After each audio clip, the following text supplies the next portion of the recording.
Samantala, sa puntong ito, alamin natin ang mga pangyayari dyan sa labas. Ang MMDA mahigpit na nakatutok sa trapiko, partikular na sa Commonwealth Avenue sa Quezon City. Ang zipper lane ipatutupad.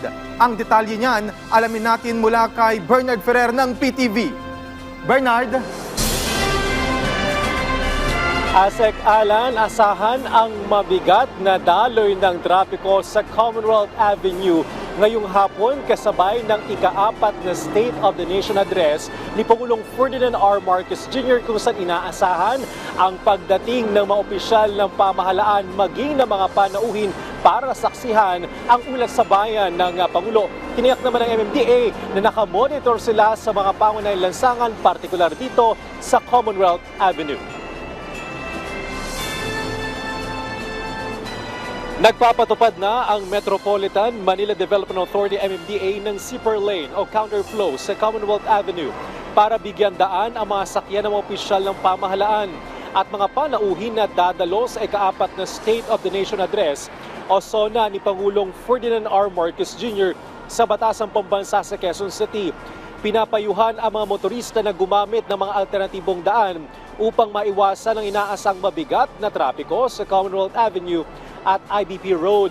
Kung manggagaling ng northbound mula Elliptical Road, dumaan sa North Avenue, kumanan sa Mindanao Avenue, pagkatapos ay kumanan sa Sauyo Road o dumaan sa Quirino Highway patungo sa destinasyon. Kung manggagaling naman ng southbound mula Commonwealth Avenue, kumaliwa sa Sauyo Road o Quirino Highway, kumaliwa sa Mindanao Avenue, pagkatapos ay kumaliwa sa North Avenue. Para naman sa mga light vehicles, mula C5 Road, maaring kumaliwa sa Magiting Street, kumanan sa Maginhawa Street, kumaliwa sa Mayaman Street patungo sa Kalayaan Avenue. Para sa mga truck, ang mga truck na mula C5 sa Katipunan Avenue ay maaaring dumaan sa Luzon Flyover at kumaliwa sa Congressional Avenue. Pinungunan mismo ni MMDA Chairman Romando Don Artes naman ang pag-inspeksyon sa MMDA Mobile Command Center upang tutukan ang sitwasyon sa mga lansangan. Sa kasalukuyan, wala pang naitatalang untoward incident ang MMDA. So far, wala. May mga pocket rallies pa lang yung nakikita natin. Yung mukhang yung malakihang rally ay after lunch pa. Especially siguro dahil kanina umaga medyo malakas yung ulan.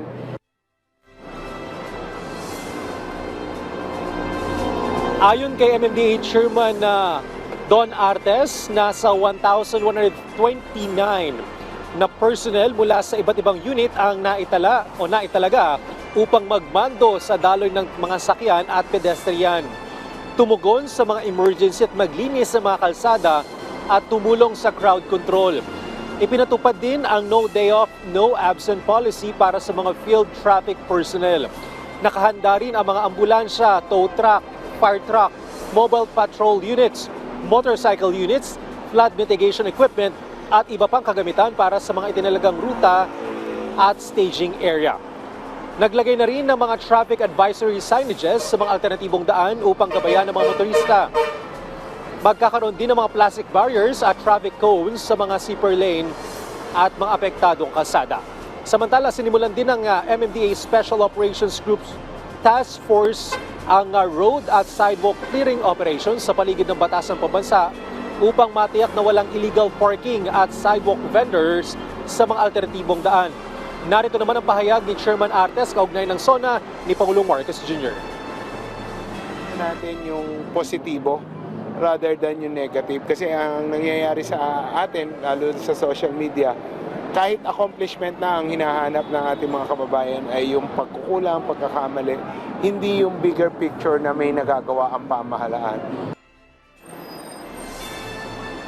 Asikala, nandito tayo sa Commonwealth Avenue. Ito yung lane papunta sa Elliptical Road kung saan nandito rin yung zipper lane, yung pinatutupad na zipper lane para sa mga VIP, para sa mga diplomat, para sa mga opisyal ng pamahalaan na dadalo sa ika-4 na SONA ni Pangulong Marcos Jr. Sa mga oras na ito, yung mga sasakyan patungong Elliptical Road ay maayos pa, mabilis pa yung takbo, pero sa kabilang lane naman, yung mga patungong IBP Road hanggang Fairview, may pagbabagal na sa daloy ng mga sasakyan lalo't yung ilang lane doon ay okupado naman ng mga otoridad para magbantay at tiyakin ang seguridad ng ika-4 na SONA ni Pangulong Marcos Jr. Balik sa iyo, Asek Alan.